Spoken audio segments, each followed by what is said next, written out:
Hai, Assalamualaikum warahmatullahi wabarakatuh. Salam sejahtera semua. Selamat pagi. Sebab rakam ni waktu pagi. Bertemu lagi untuk sekian kalinya dalam channel Dewasa Kira. Hari ini khas saya nak tunjukkan kepada anda sedikit penerangan dan tutorial ringkas bagaimana kita nak buat PBD dengan rubrik di dalam GC. Okey, mungkin anda dah tahu, tak apa. Bagi yang tak tahu, mungkin boleh ambil sedikit pengajaran daripada video ini. Seperti biasa, kempen untuk subscribe. Kalau anda belum subscribe, subscribe dekat bawah sini. Kalau anda dah subscribe, thank you, anda awesome. Sebarkan video ini untuk orang lain jika bermanfaat. Dan jika anda rasa ada kesalahan di mana-mana yang saya dah buat dalam sepanjang video ini, anda boleh komen dan perbaiki kesalahan saya itu, tak ada masalah. Bukan semua manusia tahu semua benda. Okay? So, saya sedia menerima teguran dan kesilapan yang mungkin saya akan lakukan sebentar lagi. Okay? Sebab saya rakam direct je video ni, so mungkin tak edit. So direct, kalau ada kesalahan fakta apa semua, mungkin anda boleh betulkan. Sebelum itu, kita dengar intro dulu.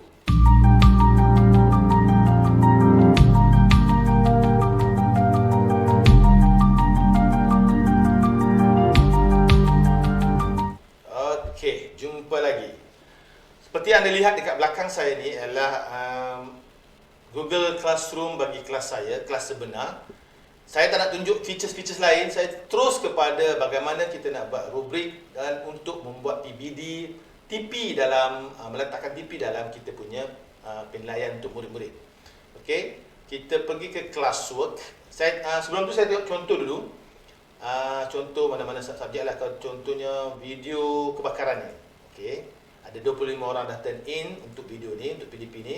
So biasanya kita akan klik, ramai orang tak perasan bila kerja yang budak bagi, okay, kita akan bagi markah dan kita akan bagi klik. So, biasanya orang akan bagi markah begini, nampak tak? Markah begini dan bagi komen, post. Okay.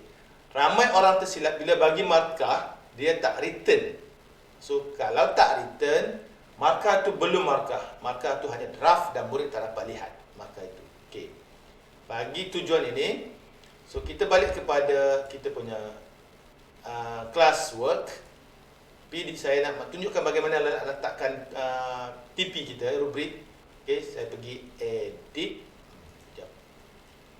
Sini. Edit. Okay. Nampak tak dekat sini ada rubrik. Okay, saya dah ada rubriknya. Maka saya tekan rubrik. Reuse rubrik yang telah saya ada. Banyak rubrik ni. Rubrik yang sama je. Rubrik ni adalah rubrik general atau umum yang dikeluarkan oleh KPM. Anda boleh buat rubrik sendiri tapi kena baca dan klik sendiri. Tapi pada saya ada lebih baik guna rubrik yang telah dibuat oleh KPM. Okey. Dia TP1 sampai TP6 kita buat. So saya nak guna mana-mana pun sama, tak kisah. Okey, gunakan 25 Mei, select. Ini rubrik dia. Yang ni kita akan buat tutorial kemudian. So semua aktiviti yang murid hantar sekarang dah ada rubrik.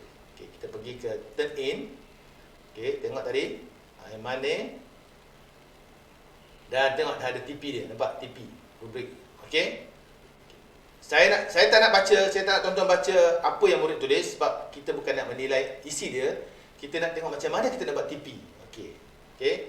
So, betul TP ialah penilaian profesional kita. Itu jangan lari, memang betul.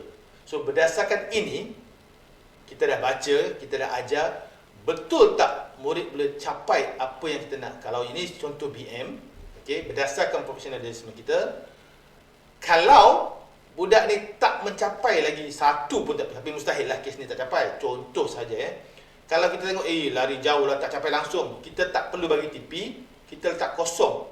Kosong bukan TP, kosong adalah markah dia, kita letak komen. Anda belum mencapai apa-apa, anda belum cantik. Tapi dalam kes ni kita akan study lah. Katalah ini laporan karangan bentuk laporan tentang isu kebakaran yang kita dah buat. Kita dah tunjuk video dalam PDP ni, saya dah tunjukkan videonya, saya dah tunjukkan formatnya, ini budak buat lah. Okey. Okey, ini laporan dia. Okey, kita dah baca. Okey, dah baca-baca kita rasa budak ni tak mungkin TP1 lah. Kita penilaian isi ada format betul apa semua. Kita nak bagi dia TP4 berdasarkan apa yang kita klik je. Tengok, ni TP1. Ini TP2, ini TP3, TP4, TP5, TP6. Apa dia TP1 tu? Kalau kita ingat, kita klik balik ini, kita dah buat rubrik dia. TP1, TP6 of course dah terpuji. Murid menguasai kemahiran dengan baik serta menunjukkan contoh bla bla bla. Sampailah TP1 tadi, tidak menguasai. Murid masih tidak menguasai kemahiran asal bagi mata pelajaran ini. Contoh. Okey. So, kalau kita lupalah. Tapi kalau dah ingat, dan kita letak 4 TP ini, letak 4. Nampak tak? Bila kita letak TP 4, automatik markah bagi 66.67. Kenapa? Sebab markah penuh 100, so 6 dia bagi 100. Untuk peratus, markah dia 66.67. Tapi untuk TP, dia TP 4. Sebab kita nak ada TP. So kita pegang pada TP. Budak tak akan nampak TP, budak akan nampak markah. Okey. Apa kebaikan kita buat rubrik? Bila kita tak buat rubrik macam tadi, kita bila baca kita akan agak-agak. Budak ni dapat 70, agak-agak kan. Budak ni dapat 80. Nanti murid lain dapat 70, lebih kurang sikit dapat 73, kurang sikit dapat 72, lebih kurang sikit dapat 40. So kalau kita kena rubrik, kita tahu dia TP 4, semua orang TP 4 66.67. Lama-lama bila kita selalu guna TP ataupun rubrik ni, maka kita dah tahu setiap markah 66.7 itu ialah markah untuk TP 4. Senang untuk kita buat. Ini adalah perekodan ya, bukan pelaporan. Apabila di hujung tahun, apabila semua kita kumpulkan untuk kemahiran semua BM, bacaan, lisan apa saja ataupun matematik, sains, whatever, kita dah tahu letak akhirnya TP berapa berdasarkan keseluruhan, bukan berdasarkan timbang kati, bukan berdasarkan TP congang. Okey, contoh saya akan betul kalau dan best ni pula kita tahu Google Classroom ni budak boleh resubmit. So kalau kita dah komen, contohnya katalah TP pertama, contoh TP pertama TP pertama. Untuk penilaian pertama kita bagi TP 1. Kita kata sila bagi lagi sebab PBD penilaian berterusan. So apabila kita komen sila baiki, okey, kita post sini, okey, tengok kita return pada murid ni. Murid ni boleh hantar semula tugasan dan Google Classroom akan tulis dari submit. Kan? Mungkin anda tak biasa, tapi murid dan kita tengok kan. Dan bila dia tulis submit, katalah kita buka balik dia dah submit. Ini dia, kita buka kerja dia. Okey.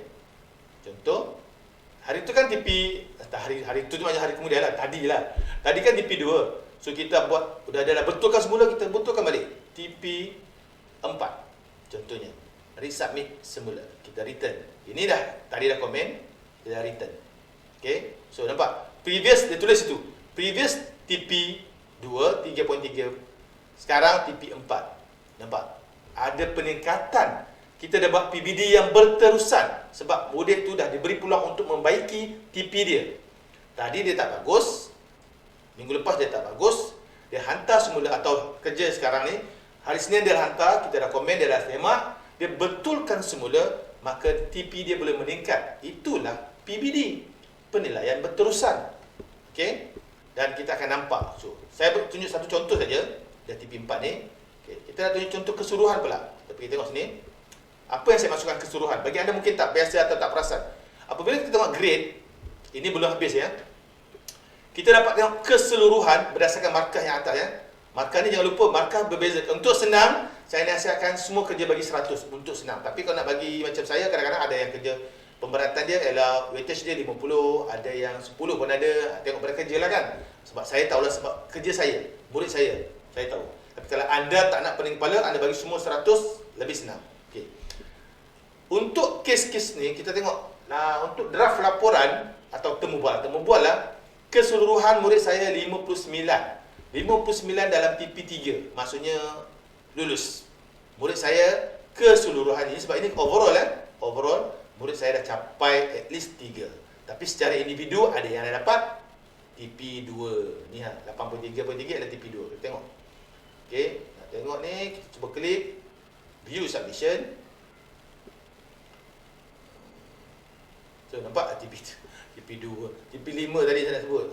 Ini video yang dia buat. So kita dah komen soalan menggunakan kata jati dengan baik. So dia dapat TP 5, 5.6 per 6 TP dia. So 83.3. Saya boleh lebih kurang hafal lah, tapi tak semua. Sebab saya dah lama buat TP, Saya dah lama buat PBD dan TP dalam rubrik untuk di Google Classroom, so saya lebih kurang dah hafal lah. Okey.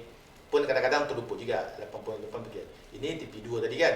So kita dah tahu ada TP2, ada TP ini TP3, TP3, semua sama kita dah agak buat juga. Okey.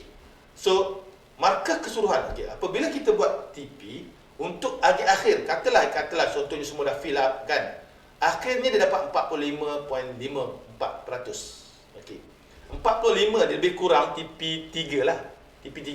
Tapi ini adalah overall grade yang dipuratakan. Dalam PBD dia tak ada purata.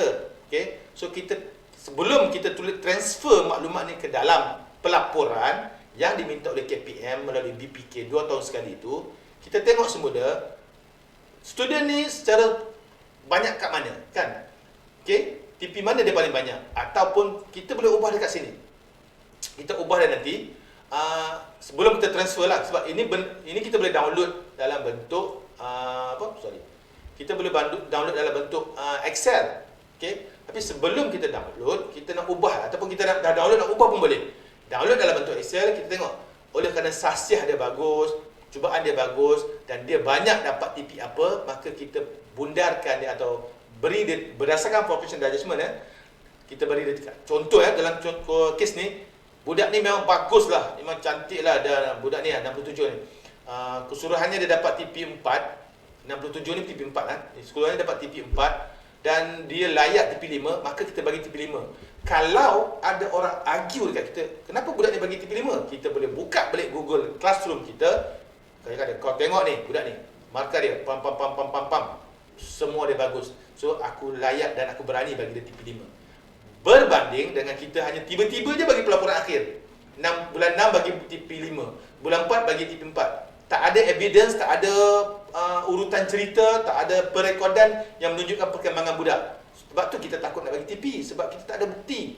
So macam saya tak pernah takut untuk memberi TP akhir sebab saya ada perekodan yang lengkap macam ni. Okey? So macam mana nak buat TP di dalam rubrik? Saya tunjukkan contoh. Tapi contoh tak boleh buat sini lah kan. Kena buat dalam kelas demo. Kat mana sekejap saya buka untuk kelas demo supaya ni demo ni. Okey. Okey. Kita create classroom. Ini saya dah buat dah demo itu. Okey. Kita buat satu, katalah macam BM ada menulis bacaan lisan. Ini pun ramai guru tak tahu. Ini kita create dalam topik. Maksudnya setiap kerja yang melibatkan penulisan, kita masukkan dalam penulisan. Okey, setiap kerja dalam bacaan kita letak dalam topik bacaan. Begitu juga dengan lisan dengan bertutur. Okey, ini BM. Begitu juga matematik. Kalau nak buat, kalau you nak campur, itu terpulang. Okey. Now kita buat kerja. Katalah kita bagi kerja assignment. Saya tulis tanpa ada makna lah supaya nak cepat kan. Katalah tugasan dia, tajuk dia ialah begini, bla bla bla bla bla, tajuk dia kan. Arahan dia bla bla bla bla bla, arahan dia. Okey. Kemudian kita bagi markah 100% lah, kita bagi due date apa semua. Okey. Kenapa penting bagi due date di dalam tugasan GC? Sebab kita nak tahu murid, pertama kita nak tahu murid mana yang mengikut time frame yang kita bagi, dan kita nak tahu juga murid mana yang lambat bagi. Sebab tak adil lah bagi murid awal dapat markah kurang, murid yang hantar lambat dapat markah lebih sebab dia dapat banyak masa kan, banyak masa untuk dia buat. So tak adil. So murid yang, tapi you jangan, cikgu-cikgu jangan risau, tuan-tuan jangan risau, you all jangan risau. Walaupun due date-nya ada, dia tetap boleh hantar selepas due date. Cuma GC dah detect bahawa dia over atau due date dia dah lepas. Okey, dah lambat, over due date. Okey. Okay, contohnya kita bagi due date dia esok. Okey, time tak kisahlah pukul berapa kan. Okay, now nampak rubrik dah on. Okey, dalam ni tak ada rubrik lagi ke dah ada. Klik rubrik. Kalau belum ada rubrik, kita create rubrik. Okey, kalau dah ada rubrik, kita reuse saja. Dalam ni tengok tak ada rubrik. So kita create rubrik. Create rubrik. Rubrik ni adalah TP yang kita nak buat. Okey, so kita bagi nama TP lisan. Contohnya ni lisan lah, TP lisan. Okey, TP lisan. Point ni 1, kita namakan point 1. Okey, point 1 sebab dia kita nak bagi GC, sebab GC tak kena sistem Malaysia. So kita kena bagi point untuk sistem Malaysia lah. So kita bagi dia TP1 untuk point 1. Dan seterusnya tambah lagi, berapa dah? Ni untuk TP2 poin dia 2, untuk TP3 poin dia 3, untuk TP4 poin dia 4, untuk TP5 poin dia 5, untuk TP ada lagi dah ni TP6. Okey. Ni TP6 1 2 3 4 5 dah susun. Okey. Tambah lagi 6. TP6 TP6. So you letaklah nama TP dekat sini sebab title dia TP6 kan. TP6 dan sebagainya lah penuh. Okey, saya tak nak tunjuk tu. Description ni penting yang kita nampak tadi. Description ni kita ambil dekat mana? Kita ambil dekat KPM yang description, iaitu murid boleh buat apa dengan bekerja yang macam saya tunjuk tadi lah. So mana dah dapat? Tengok dekat dalam pelaporan akhir yang diberi oleh BPK. Dekat akhir kan, you all tahu kan kat situ ada. So ambil, copy, paste. Paste dekat sini, saya tulis sini paste lah. Paste dekat description ni. Apa berakhlak terpuji lah, apa-apa semua bla bla semua tu lah kan. Paste kat situ. Ataupun kalau nak create sendiri, of course lah tulis. Di sini saya tulis paste. Kalau nak create sendiri, tulislah your creation. Your creation. Maksudnya tulis sendirilah. Budak ni bla bla bla bla, then save. Okey, dah ada rubrik, nampak? Lepas tu kita assign. Then apabila kita buat kerja baru, ni katalah kan. Bila buat kerja baru, kita buat kerja baru lagi satu. Contohnya, tugas bla bla bla, ni bla bla bla. So kita dah sama juga tadi, due date dia ada semua bla bla bla. Kita dah due date 30 bla bla. Masa pun ada, kita ambil. Rubrik kita reuse balik sebab tadi kita dah buat rubrik umum. So berkaitan dengan lisan, so kita reuse, tengok cari rubrik yang pertama. Saya start tadi lah kan, rubrik yang pertama tadi. Okey, so dah. Sekali je kita buat rubrik, kita boleh guna sepanjang tahun. Kalau rubrik tu rubrik umum. Tapi kalau rubrik tu rubrik berkenaan topik yang kita create, kita kena hati-hatilah sebab takut rubrik lain, nilai lain. Okey, sebab tu saya guna rubrik umum. Seperti mana biasa tadi saya tunjuk, kalau tak ingat apa rubriknya, nampak dia bagi tahu sini. Kalau tak ingat apa rubriknya, sekejap kita pergi edit kat sini. Kita buka balik tengok apa rubrik pertama. Ini tak tulis tadi, tak penuh kan. TP6, TP1 je saya tulis. So bacalah balik dekat sini seperti mana yang kita tunjuk dekat tutuplah pula. Tunjuk dekat, saya buka balik. Dekat sini classroom saya. Seperti mana yang kita tunjuk awal tadi, di mana kalau tak ingat, saya tahun 6 pun ada rubrik. Tak silap saya. Classwork untuk projek. Saya ada bagi projek untuk ni. Dia tengok ada rubrik. So 6 poin keseluruhannya. So rubrik dia, murid menguasai kemahiran dengan baik serta menunjukkan contoh bagi mencari ini. Murid menguasai kemahiran menunjukkan contoh. Ini adalah rubrik bagi mata pelajaran TMK tahun 6. Yang mana rubrik ini bukan saya cipta, kita ambil dari pelaporan akhir yang diberi oleh BPK untuk kita hantar 2 kali setahun tu. Okey, so kalau itu saja saya rasa. Kalau anda ada apa-apa soalan, mungkin boleh tanya. Kalau ada yang saya salah, mungkin boleh komen. Tak masalah sebab seperti yang saya kata awal tadi, tak manusia ni tak semua betul. Banyak cakap, banyak salah. Tapi apa pun, jangan lupa share. Jangan lupa subscribe. Itu saja. Bye-bye. Assalamualaikum.